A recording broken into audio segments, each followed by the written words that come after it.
Halo, saudara sebangsa dan setanah air Indonesia yang saya cintai dengan kasih Kristus. Hari-hari ini kita harus akui memang sangat sedih sekali, sangat pilu hati ini melihat kondisi bangsa dan negara kita, kota kita, daerah kita yang dilanda oleh kenaikan pandemi COVID-19. Rumah sakit penuh. Orang-orang sakit begitu menderita, belum bisa terlayani, bahkan terlayani dengan baik pun susah sekali diharapkan. Saudara-saudara, teman-teman kita sudah banyak yang mendahului kita, tidak mengenal batas umur, profesi, status sosial, dan lain-lain. Semua pada kena penyakit ini, kena serangan COVID-19.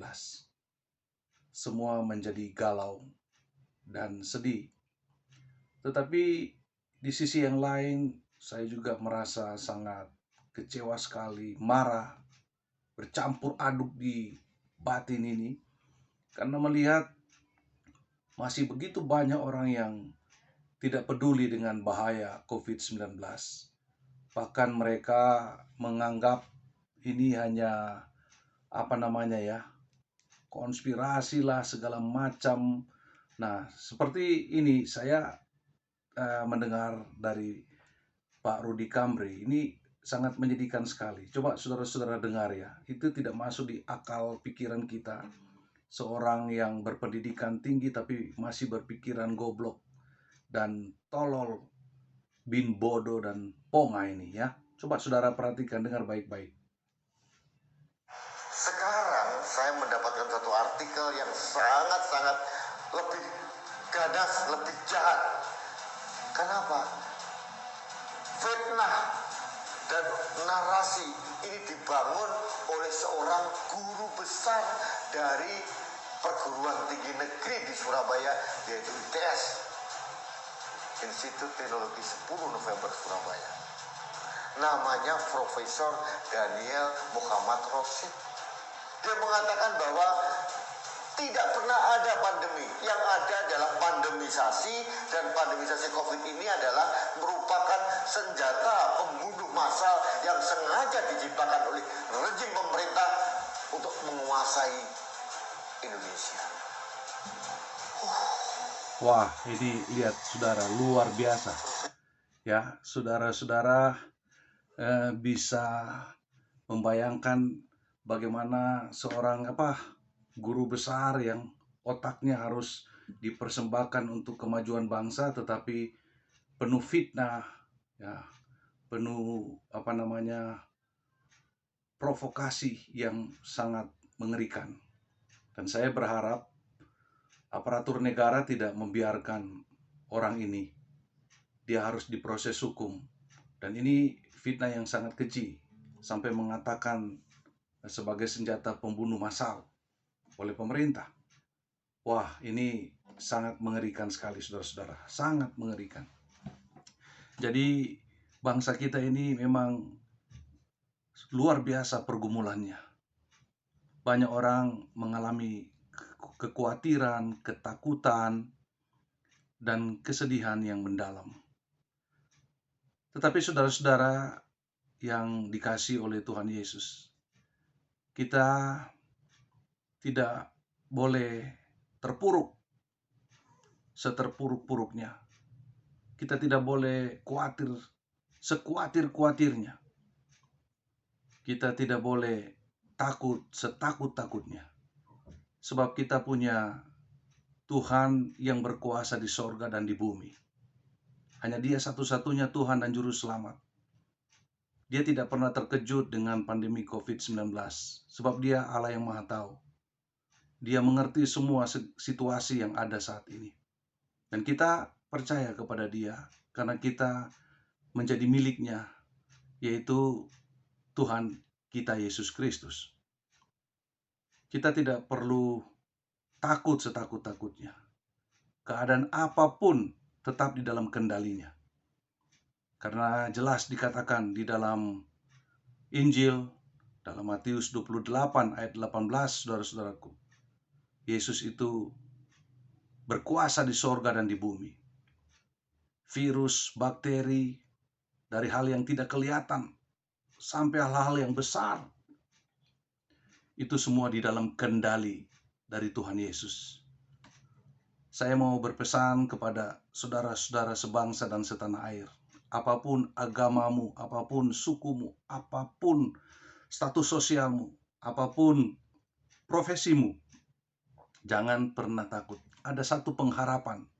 Pengharapan itu hanya ada di dalam Yesus Kristus, tidak pada yang lain. Jadi saudara-saudara tetap optimis. Bersama Yesus kita akan melewati semua masalah pandemi ini ataupun segala kekacauan apapun di muka bumi ini.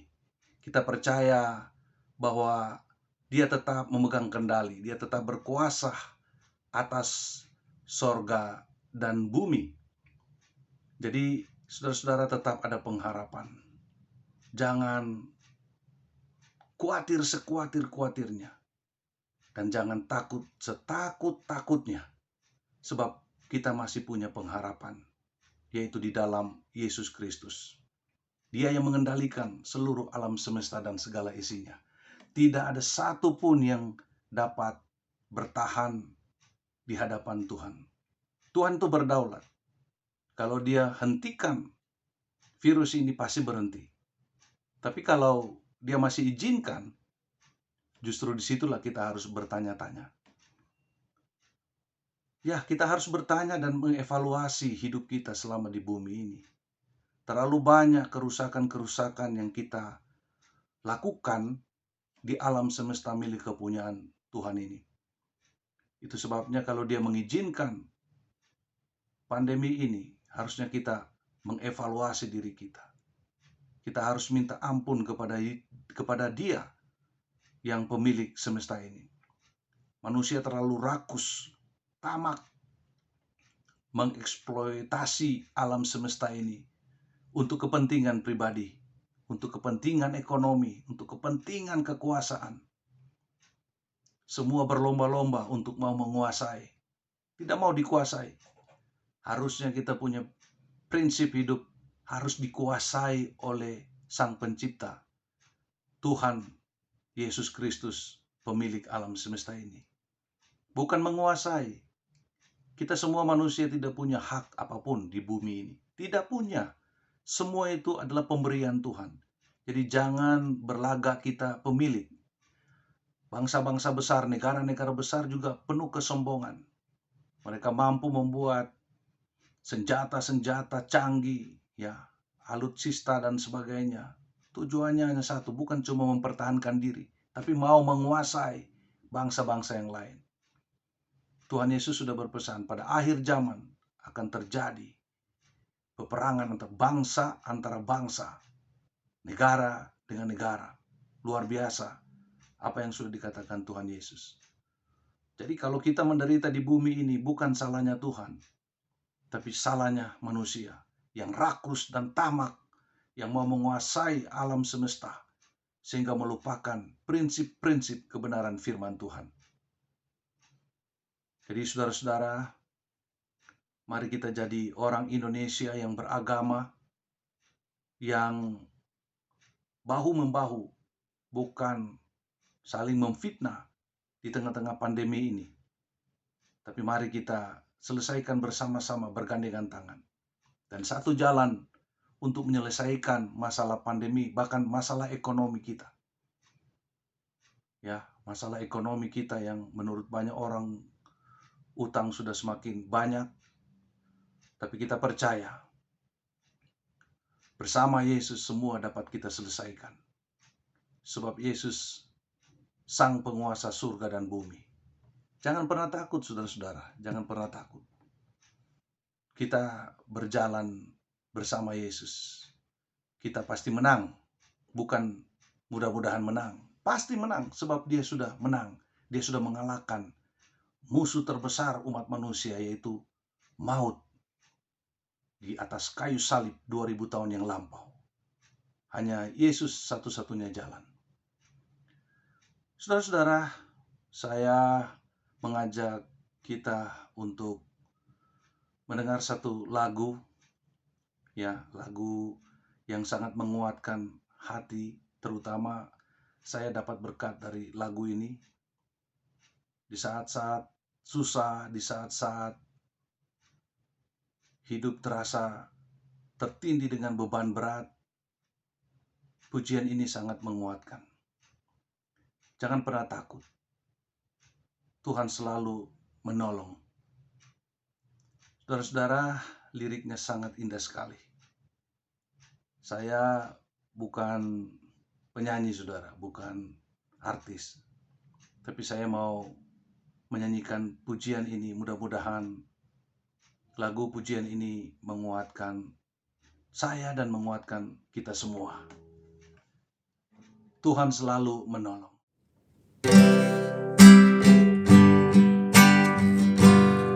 Musim akan selalu berganti, kasih Tuhan tetap abadi, tak akan berubah sampai selamanya. Ku tetap percaya.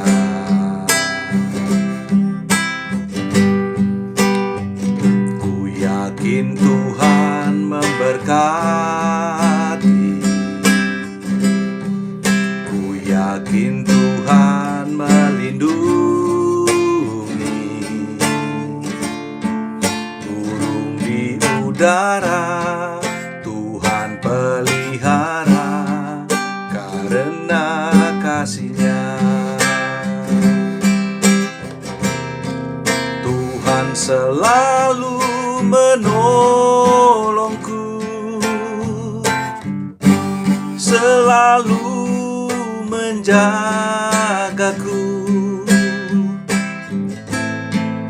Sehelai di rambutku tak akan terjatuh tanpa seizin-Mu.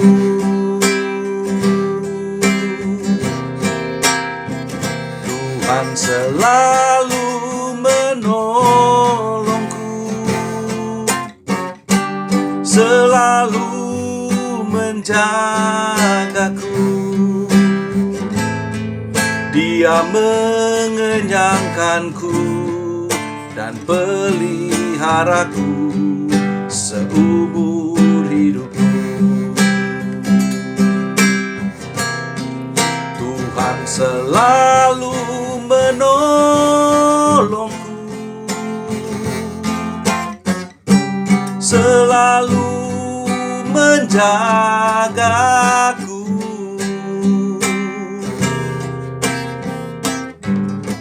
Sehelai di rambutku tak akan terjatuh tanpa seizin-Mu.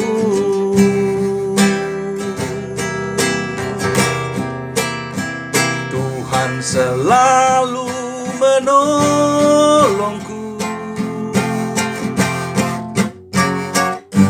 selalu menjagaku. Dia mengenyangkanku dan peliharaku seumur hidupku. Tuhan selalu menolongku, selalu menjagaku.